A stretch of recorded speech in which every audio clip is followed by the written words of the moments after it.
to say that. How you doing, everybody? I hope you had a great weekend. It is a brand new week of Scott Fox After 9, and this is the second episode that I am putting out today.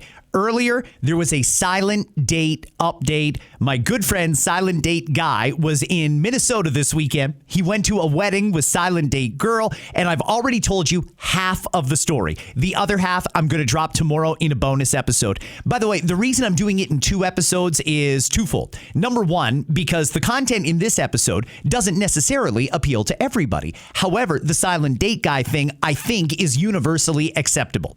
The other thing is, when I use those song clips, sometimes I get flagged for a copyright strike, and I don't know, sometimes they don't even show up on YouTube if you're one of my YouTube subscribers. So that's the reason. If I keep the Silent Date stuff separate, then you should at least still get the rest of the regular episode, which is what I am doing right now. Check out both episodes and hit subscribe if you haven't already to get daily episodes, including those bonus updates when they are available. In this episode, it's basically going to be a weekend catch-up. In the second part of it, I'm going to play some audio from the memorial yesterday for Charlie Kirk. I tried to watch it. It was a really, really long thing, and I don't know what I was thinking tuning in right at the beginning. There were obviously a lot of speakers who had a lot to say about Charlie Kirk, and that was great. A couple of takeaways. Erica Kirk, fantastic. President Trump, I thought was very good. It was interesting to see President Trump and Elon Musk not just together, but sitting together and chatting as if nothing has happened, as if Elon Musk didn't just imply not that long ago that President Trump has a shady past linked to the Epstein files. It seemed very cordial yesterday, and to be honest with you, I kind of like that. It kind of seemed like a little peace on the right, and that's another thing that has come out of the death of Charlie Kirk.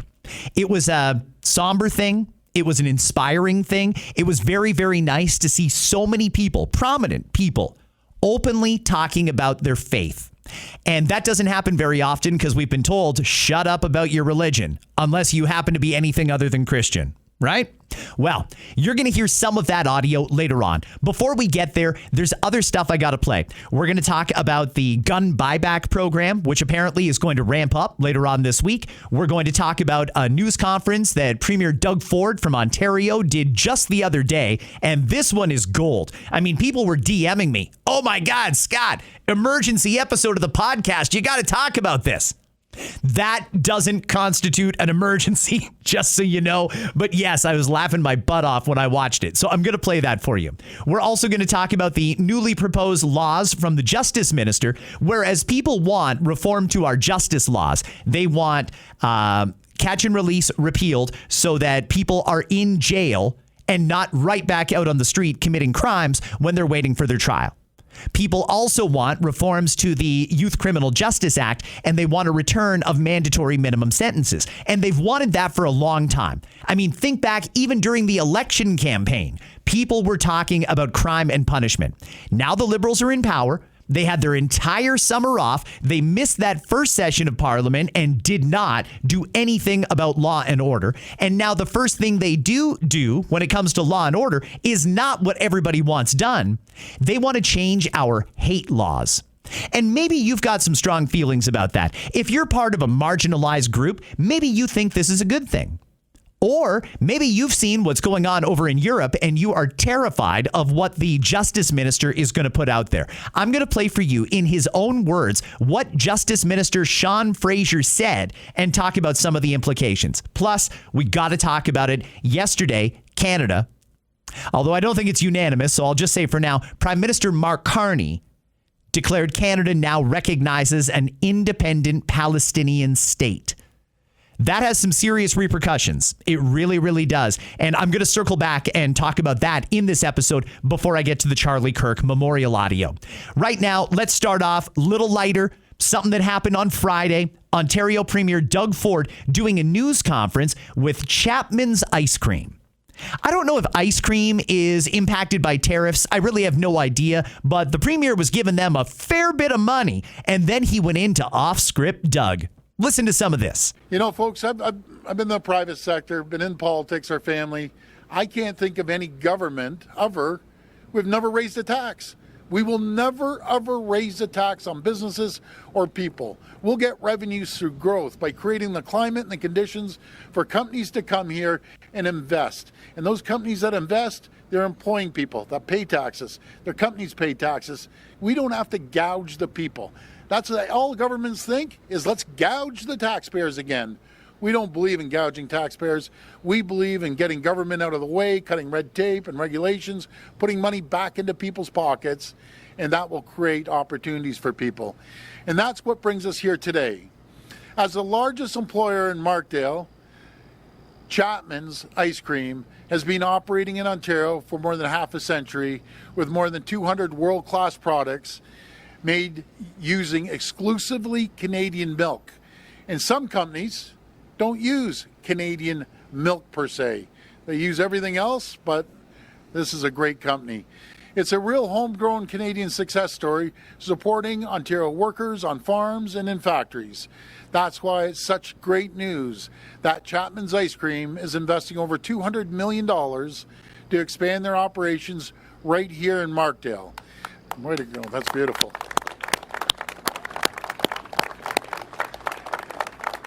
This expansion will allow Chapman's to increase their production space significantly and will create 200 good-paying jobs in this community. Our government is so proud to support Chapman's with $27 million in support through the Invest Ontario Fund. Okay, I don't know why we're giving private companies that are clearly doing very, very well government handouts. I don't understand why taxpayer money is being given to a private company like Chapman's I think it's to expand some of their freezer options or something like that.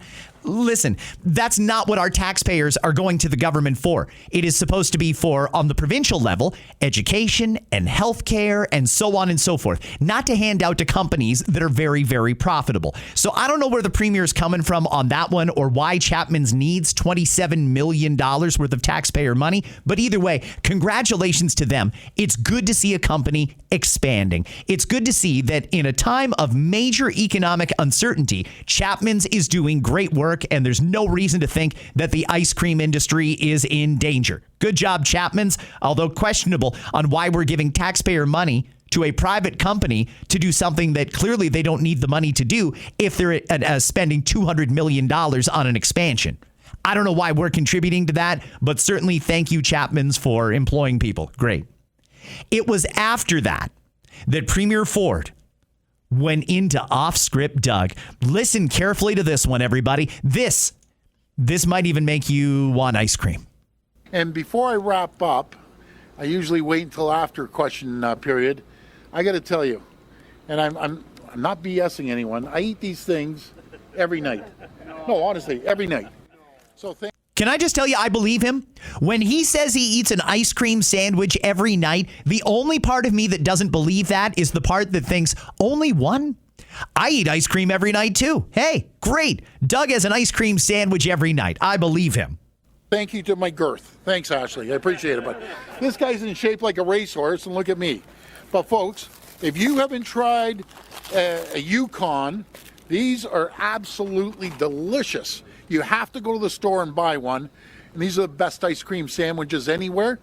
But you have to try both of them. Try all their products. You know, it occurs to me that companies spend just thousands and thousands and thousands of dollars to prepare high-end television ads. And usually it's production value and hiring really good actors or actresses or celebrities to endorse the product. I think that's clearly a waste of money. What better endorsement than right there? Someone who eats an ice cream sandwich every night and is now demanding that you try them. Nicely done, Doug. This is a commercial in the making, and it's beautiful. But I'm going to try it right now. This is absolutely delicious. My goodness. But you can start asking me questions whenever. Caramel in the middle, ice cream, chocolate, and peanuts. The best. Cut. There's the commercial right there. There's the commercial. Someone who clearly likes ice cream, eating an ice cream right there in the middle of his own news conference. You don't see that kind of thing every day, folks. That is off-script Doug at his finest. Peak Doug Ford. My goodness. But you can start asking me questions whenever. Caramel in the middle, ice cream, chocolate, and peanuts. The best. With a mouthful at the same time. That's great. All right, well now... And if the media is nice to me, I will give them one of these. There you go. We'll now start taking... Spoiler alert, they were not nice to him, and I highly doubt he gave them any. In any case, that was Premier Doug Ford making an announcement just the other day, and when Doug gets food in his mouth and continues talking, I feel like this is something we've got to get in the podcast. So there you go. I promised you we'd start off light, and we're going to get a little bit more intense as this episode goes on. Right now, I'd like to take you to something else that happened on Friday when our Justice Minister, Sean Fraser, came out to announce he's not going to meet us where we're at right now on the reforms that we want to our criminal justice system. No, he wants to work on something completely different. Hate crimes. Here is the Justice Minister burying an announcement once again on a Friday. Frankly, the prevalence of hate crimes in this country that steal those freedoms are something that should shock the conscience of every Canadian. It is disheartening when you read the news and see day after day stories about yet another victim suffering suffering a hate crime at the hands of someone who is not simply conducting a criminal activity, but who's motivated by their hatred towards an entire group of people. Okay, that's a little bit of the preamble there from Sean Fraser. Let me ask you, when you think about all the things that are keeping Canadians up at night, I'm thinking car might get stolen, home invasion, run into some gangbanger on the street, random gunfight in the middle of downtown, being assaulted on transit. All of these things are real concerns in Canada right now because we have a crime problem that is just exploding. But no. The federal Liberals decided, even though people are afraid in their own homes right now, rather than tighten up the bail laws, rather than reform the Youth Criminal Justice Act, and rather than introduce mandatory minimum sentences, reintroduce them because we had them under Stephen Harper, but they were gone once the Liberals came in. Rather than do those three things that people really, really want done and have waited for a long time, this is what the Liberals decided to roll out first: anti-hate crime legislation. I don't know where they're coming from on this. Not saying it's not an issue. Sure, it is an issue. But I think this is one that's got a lot of nuance to it, and it's going to require a lot of conversation and a lot of reflection and thoughtfulness to make sure that we get this right so that we're not silencing free speech, but we are silencing hate speech. And I don't know that we've got the right balance here. Here's a little bit of the Justice Minister announcing details. We have seen Muslim Canadians suffer discrimination for many years. We have seen, again, not far removed from my home, harassment of those seeking to attend a mosque which only recently opened in the community. We have seen shootings in Quebec cities and van attacks in London that have claimed the lives of innocent people. Sadly, there is no community that is immune from hate in this country. There are violent attacks against Black Canadians, rising anti-Asian hate. We see gurdwaras and mandirs vandalized, and the LGBTQ2+ community threatened with and suffering violence all too often. We are moving forward with a piece of legislation that will create 4 new criminal offences. The first 2 are aimed at protecting religious institutions with the new crimes of obstruction and intimidation. This will ensure those who gather to practice their faith at religious institutions, schools, community centres, and other buildings and structures that primarily serve identifiable communities will have the ability to do so freely and without fear that they will be targeted because of who they are. We also have realized through many conversations with those impacted by hate crimes in Canada that hate is not limited to the doorsteps of our religious institutions, but is prevalent throughout the entirety of our communities. We see it in our streets, we see it in our parks, we see it in our grocery stores. Frankly, we see it almost everywhere. In addition to the campaign commitments around the crimes of obstruction and intimidation, we are moving forward with establishing a new crime of hate. This will operate by layering on top of existing criminal offences with a new offence that will specifically target hate where that crime was committed because of their motivation of hatred towards the victim. You can imagine that it may be more morally culpable for a person who assaults another, not just because of a personal problem they may have, but because of their belonging to a community. If a person robs a store because the owner comes from a particular group, or if a person commits harassment against someone who is seeking to attend university classes merely because they belong to a particular community of faith or race. This behavior is not just morally culpable. The impact has reverberations through the entirety of a community, and I would argue tears at the seams of the social fabric of the nation. Pour contrôler la montée de la haine, notre I'm going to leave the Justice Minister there. If you want to watch all of his remarks, you can just YouTube it. That was a good summary, in his own words, of what he's doing here. Here's my concern, and I don't disagree that we need some level of protection because there are some people who have gone way, way, way off the deep end, espousing their views that are well, they're hate. There's just no other way to put it. But I'm wondering what the everyday Canadian is going to face in navigating these laws.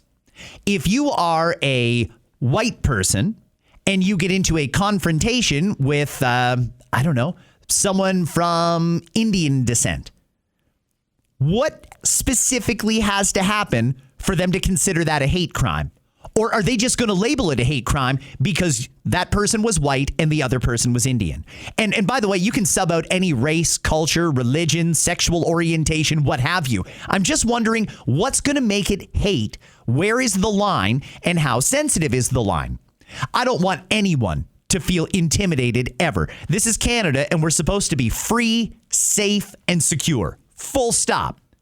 But I'm wondering, how could this law be misapplied and really, really create a nasty criminal situation for someone who didn't intend to commit a hate crime? They just happened to commit a crime and it ended up being against a visible minority or a marginalized group or what have you, and they get labeled with a hate crime. How do you defend against that? Listen, I am not saying that we don't need this. I am not saying that this is a bad idea. I'm saying this needs to be well thought out. It needs to be debated in Parliament. We need to go over all the pros and cons and what could and what might go wrong and make sure that we iron out all the details in advance, because it really seems like this is leading toward censorship. And censorship is something that I don't think anyone wants. We want to be able to have free speech. We've got to make sure that speech doesn't cross over into hate speech. And I'm wondering where they're going to draw the line and who's going to be impacted by this. I don't have an overarching thought on this one.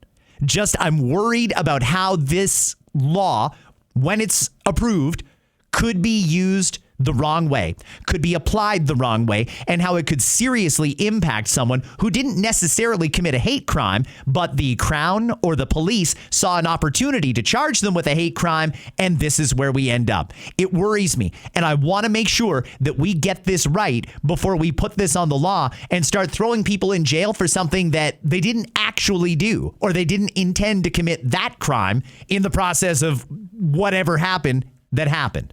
You know what I mean? I hope that that makes sense. I'm just a little bit worried about how this law is going to be applied. And I'm also worried about this government. Let's be honest. They're shady. They're shady, especially that minister.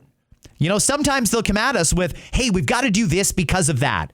When in reality, it's not that at all. They want that in place for something else that we don't even know about yet.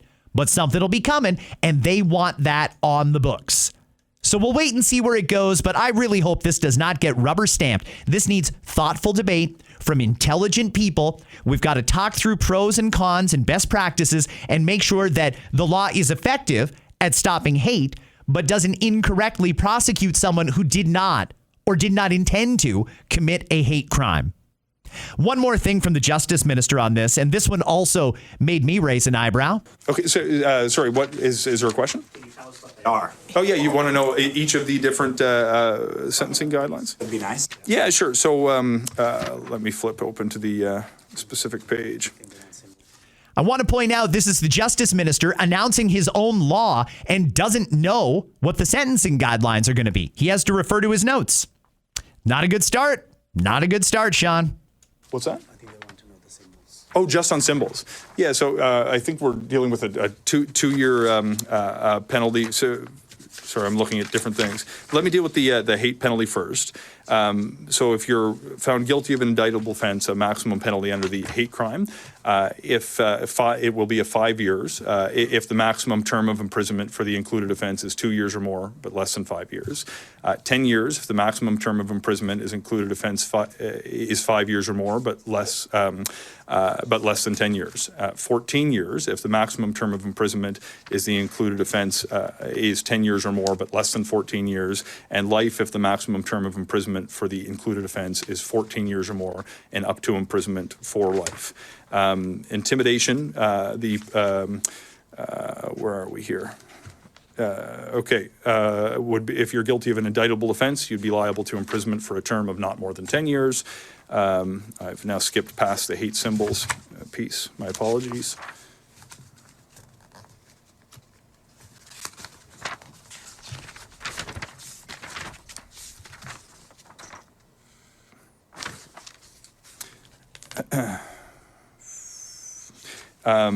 For the punishment, everyone who commits an offense under the relevant section is guilty of an indictable offense and liable to imprisonment for a term not exceeding 2 years, or is guilty of an offense punishable on summary conviction, where there'd obviously be discretion in the circumstances. Well, he certainly doesn't seem like he has a handle on this, does he? For someone who just last week in the House of Commons accused the Conservatives of not reading the law, there's somebody, our Justice Minister, who doesn't seem to understand the law that he himself is proposing. Doesn't seem to get it. And by the way, life in prison is an option here. Life in prison for hate. I think we got to talk about this. This one should not be rubber stamped. This one has got to go to committee. There should be public consultation, and we need to talk to the stakeholders, those who are victimized by hate. And we need to find out where we can get this right and what needs to be reformed and refined and get this one proper before it goes to the judges. Because once it goes to the judges are going to do whatever the judges want to do with it. We've got to make sure that the law is written properly, and he does not seem to understand what he himself has proposed.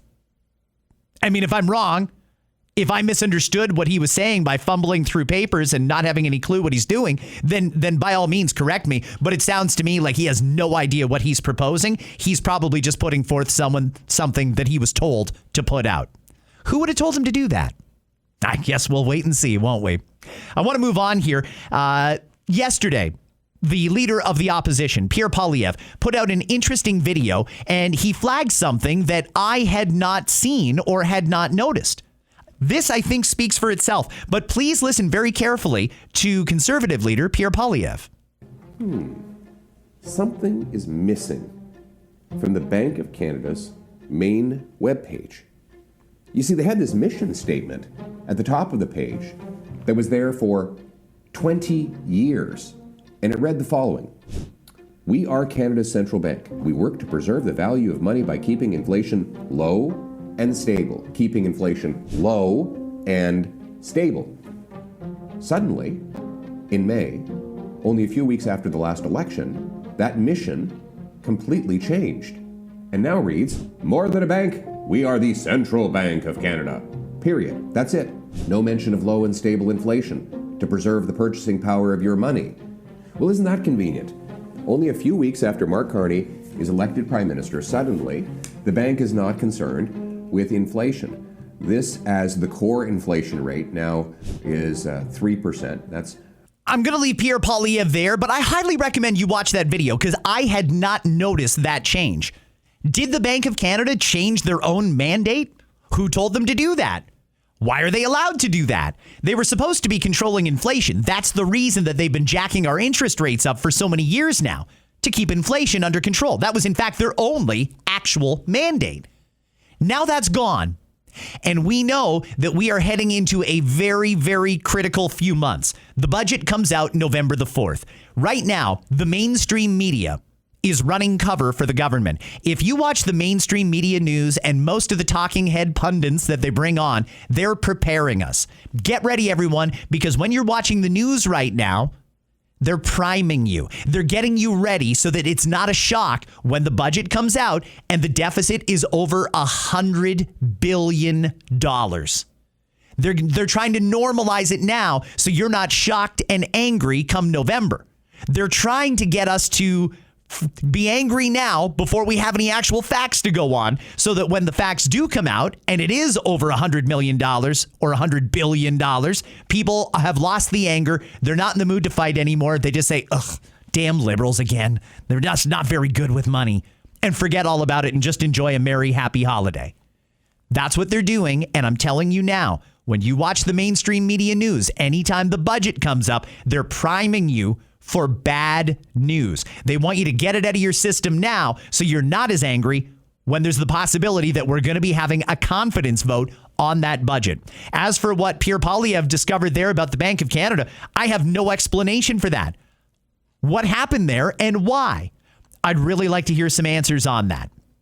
Now I want to play for you something that I originally aired in my podcast back in August.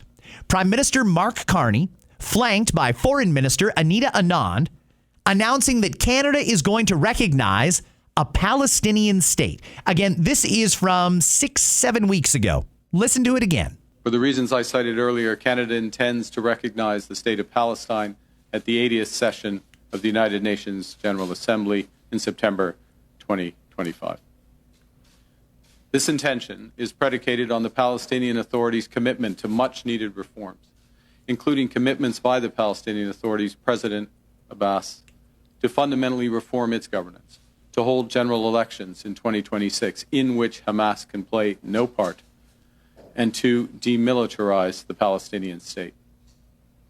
Canada will increase its efforts in supporting strong democratic governance in Palestine and the contributions of its people to a more peaceful and hopeful future. I spoke today with President Abbas at length to reaffirm his commitments. Canada reiterates that Hamas must immediately release all hostages taken in the horrific terrorist attack of October 7th, that Hamas must disarm, and that Hamas must play no role in the future governance of Palestine. Canada will always steadfastly support Israel's existence as an independent state in the Middle East, living in peace and security. Any path to lasting peace for Israel also requires a viable and stable Palestinian state, and one that recognizes Israel's inalienable right to security and peace.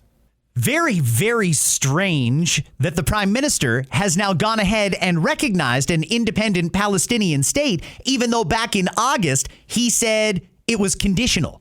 On certain things happening, it was conditional.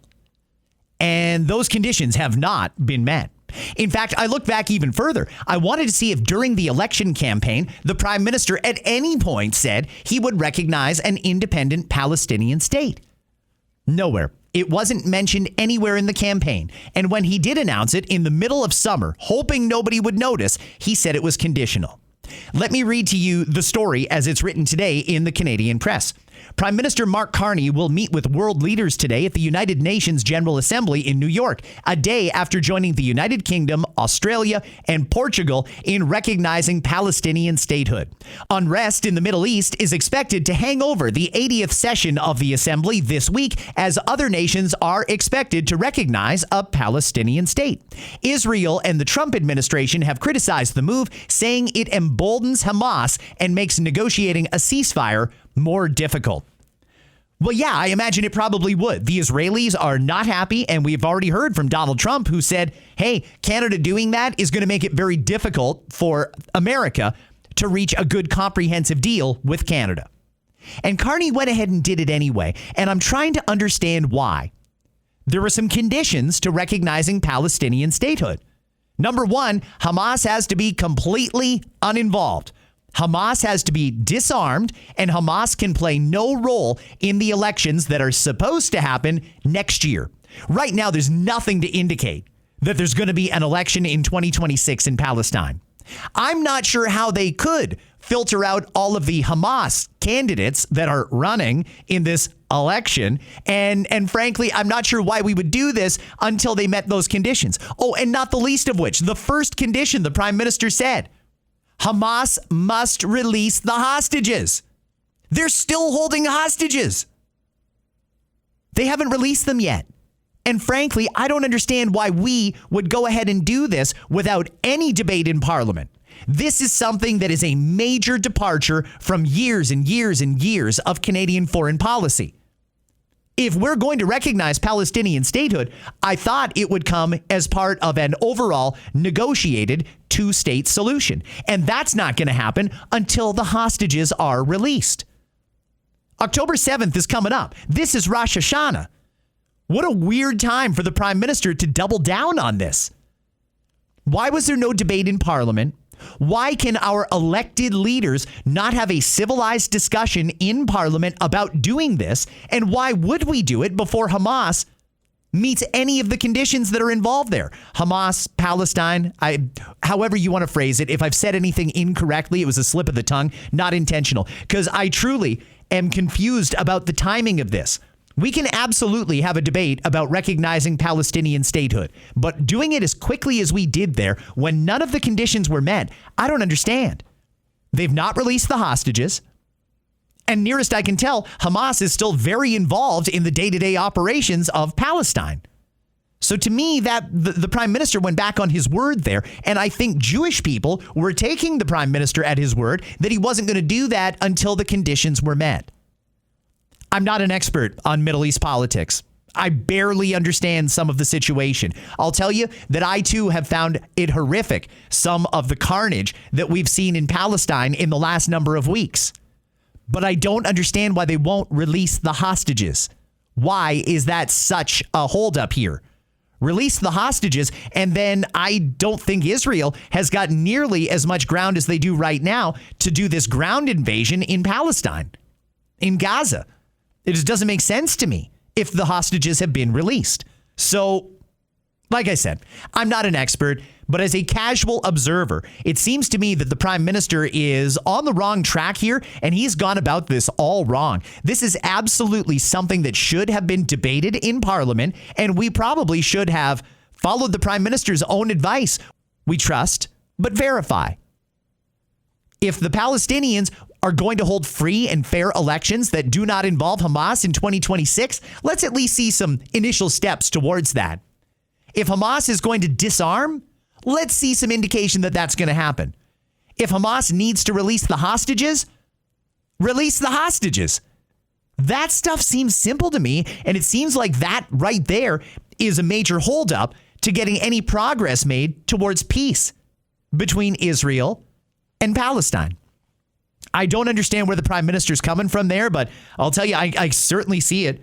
There's a lot of Jewish people that are extremely angry right now, and I don't know what to tell them. Frankly, I'm a little embarrassed that something like this can be made, a decision like this can be made by the Prime Minister and the Prime Minister alone without consultation from Parliament. Parliament is sitting right now. This could have been a simple motion. It might even have received all party support. I have no idea. And now we'll never know because the Prime Minister has gone ahead and just done this arbitrarily. And I don't understand how he even can do that, to be honest with you. This is something that our lawmakers should have debated. It should have been an open process and then have a vote. So the Prime Minister is in New York right now. He is meeting with a number of leaders at the UN General Assembly. That happens every year in September. We'll see what comes out of that. If anything interesting does, I will have it for you tomorrow right here on Scott Fox After 9. One more thing I want to play before I get to the Charlie Kirk stuff is I'm being told that tomorrow there's going to be an announcement on the Liberal gun buyback program. Now, you'll likely recall that the Liberals want to take away the guns from most Canadians. They've come up with this huge list of guns that they say are unacceptable, even for those who have taken the Canadian firearm safety course, who have been approved by their local police force, who have been approved by the RCMP, and are very, very minimal, if any, risk at all to public safety.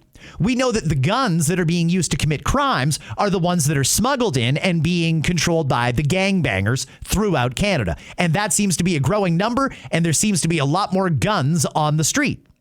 Well, rather than go after the guns that are creating the crimes, the Liberals are going to go after those who have lawfully purchased a gun and that they have now deemed is unacceptable for use in Canada. The new public safety minister was talking about that just the other day. Listen to this. You say the amnesty is going to be extended for guns for how long? More details will be forthcoming. Why is the buyback program? Who's going to collect guns in Ontario? There is no deal yet, as far as we know. How are guns going to be collected? More information will be forthcoming as we announce the program. I'm very confident that we will have collection facilities available in Ontario. We will have police of jurisdiction. Many of them are signed on. So I'm very confident that we will have a robust collection ability to collect guns in Did the Ontario. OPP refuse to participate in the program? Well, the OPP has indicated that they will not participate directly. As you know, they represent 26% of the overall policing in Ontario. This doesn't mean that we can't continue with the gun buyback program. Why are you sticking with this program? This will be the last question. Why are you sticking with this program? Why move it to the next stage when it comes to individual firearms owners? So, if you recall, we had an election in April where, as part of our mandate, as part of our platform, this was on the platform, this was repeated as part of the throne speech. So this is very much something that we committed to and we will follow through on. No, no, no, and one more nope. The Liberals do not have a mandate to go ahead with this gun buyback program because the vast majority of Canadians can tell exactly what this is. They're trying to take guns away from people who are legally and lawfully allowed to have them. They've been completely vetted. They've passed their background checks. Everything is good. Those are not the guns that are committing crimes. The Liberals want the guns taken away, and they've wanted that for a very long time.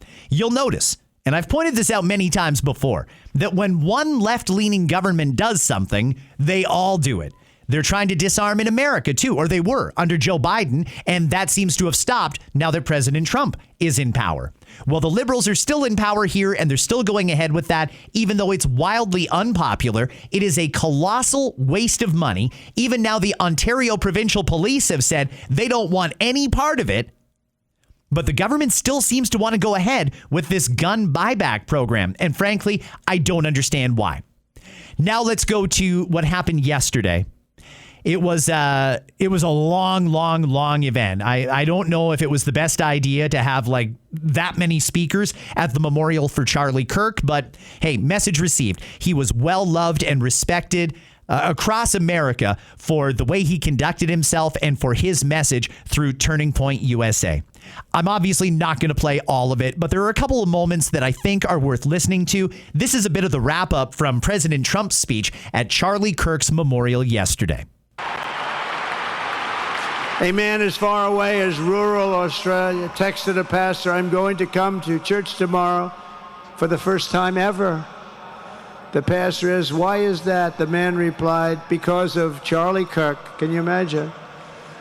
The lesson of Charlie's life is that you should never underestimate what one person can do with a good heart, a righteous cause, a cheerful spirit, and the will to fight. Have to fight. We're saving our country. And Charlie's a big factor, such a big factor. Charlie Kirk started with only an idea to change minds on college campuses, and instead he ended up with a far greater achievement, changing history. He changed history. Today, Charlie Kirk rests in glory in heaven for all eternity. He has gone from speaking on campuses in Wisconsin to kneeling at the throne of God, where he is right now.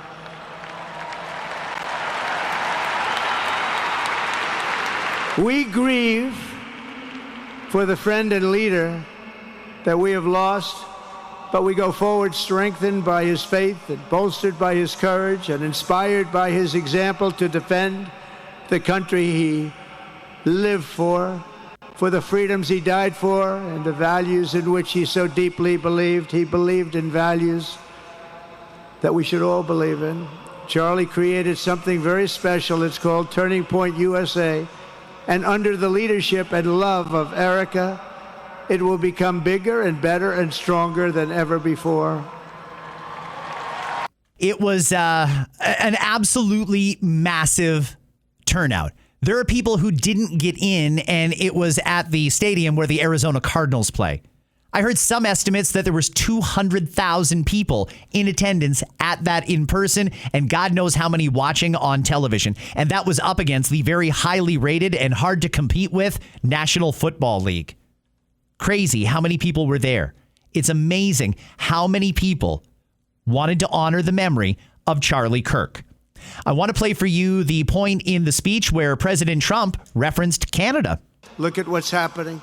Look at what's happening. In the days since Charlie's death, we have seen how his legacy has touched so many millions around the world.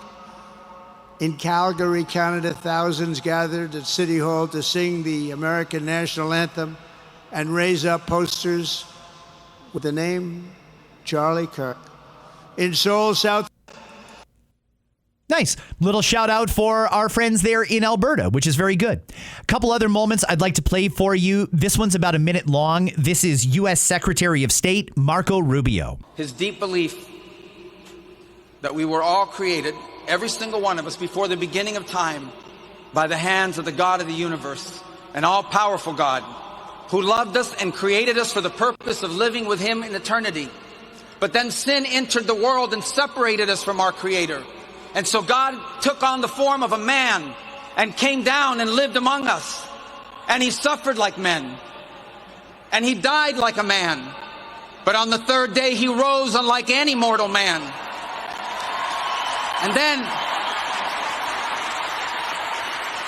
And to prove any doubters wrong, he ate with his disciples so they could see, and they touched his wounds. He didn't rise as a ghost or as a spirit, but as flesh. And then he rose to the heaven, but he promised he would return. And he will. And when he returns, because he took on that death, because he carried that cross, we were freed from the sin that separated us from him. And when he returns, there will be a new heaven and a new earth, and we will all be together, and we are going to have a great reunion there again with Charlie and all the people we love. Thank you, and God bless you. Very, very interesting to me to see conservative values being shared on television, because that doesn't happen very often. Think about that.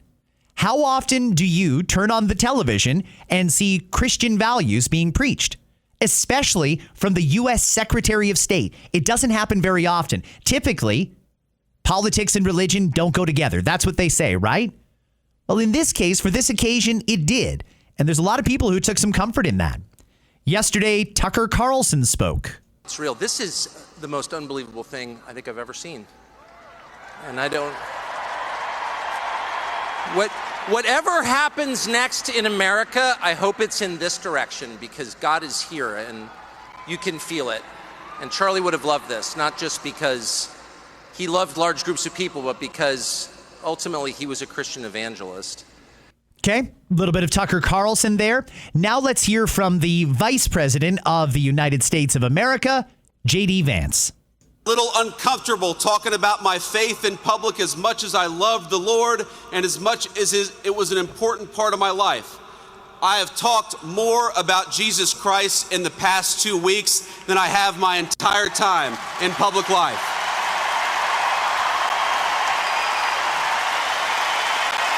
Want to point out he got a standing ovation when he said that.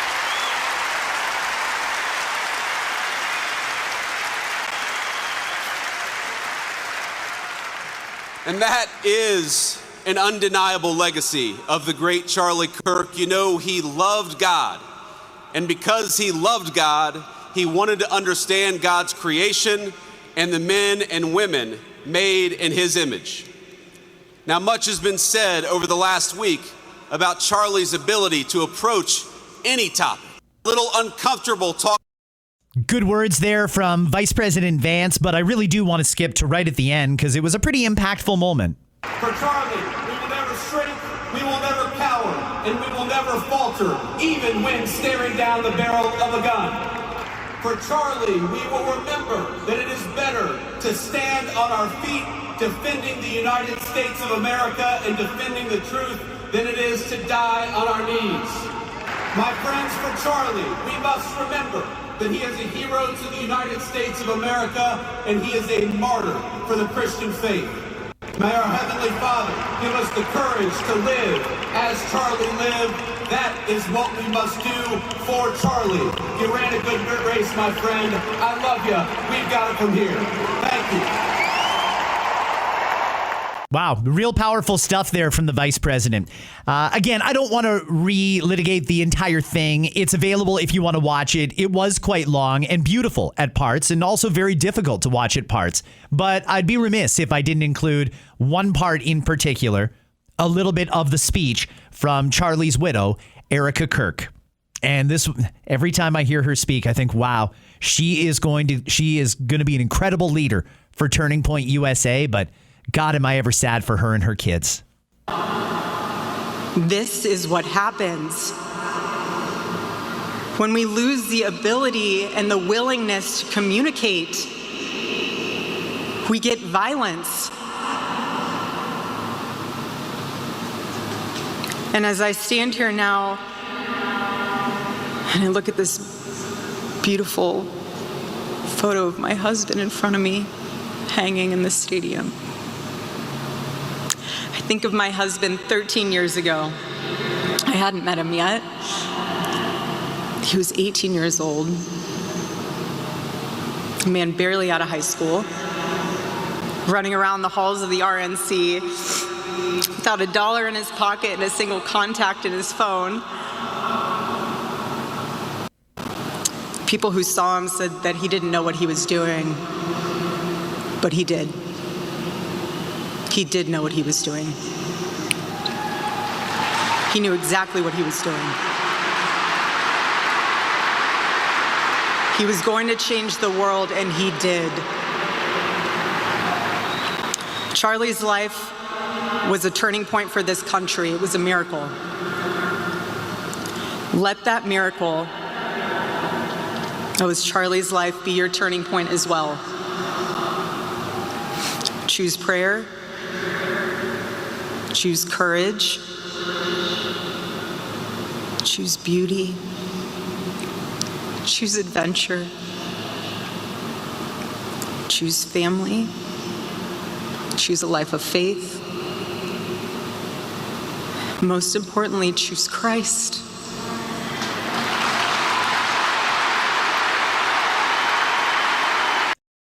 Beautiful words from Erica Kirk. And I just still can't imagine what her and her family is going through right now, but I'm sure having the support of a couple 100,000 people right there probably helped out a lot on some level. Two other moments from this speech that I want to highlight. This one in particular, I think, is one that people are talking about today. Father, forgive them, for they not know what they do. That man, that young man, I forgive him.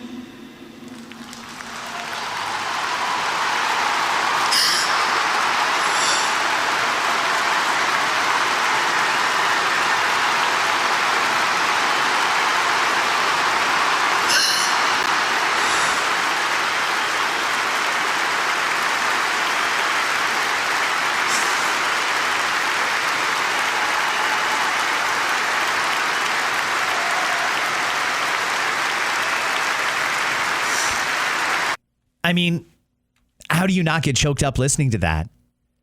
At the moment where no one would blame her if she had hate in her for what that kid did to her family and her husband, she still did what we were all taught to do from a very early age. Forgive. Unbelievable. There's one more, and it's a good message, I think, from Erica Kirk, and I think this is a message that's going to start resonating with a lot more people that watched what happened yesterday at that Charlie Kirk memorial. Give a listen to this message and really listen to this message. I think this is important. To all the men watching around the world, accept Charlie's challenge and embrace true manhood. Be strong and courageous for your families. Love your wives and lead them. Love your children and protect them. Be the spiritual head of your home. But please be a leader worth following. Your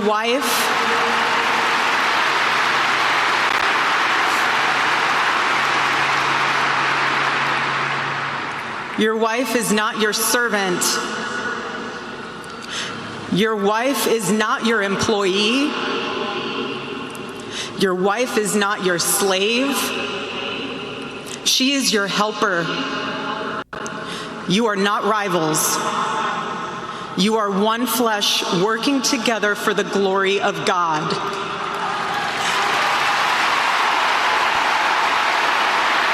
I don't know, but it seems like family values may be making a comeback. And on that, I'm going to leave it there. Friends, thank you for checking into this episode of Scott Fox After 9. Don't forget, there is another episode that dropped today. It is a silent date update. It's about 20 minutes long, and part 2 of that episode is coming out tomorrow. Enjoy the rest of your day, and I'll catch you right back here in less than 24 hours.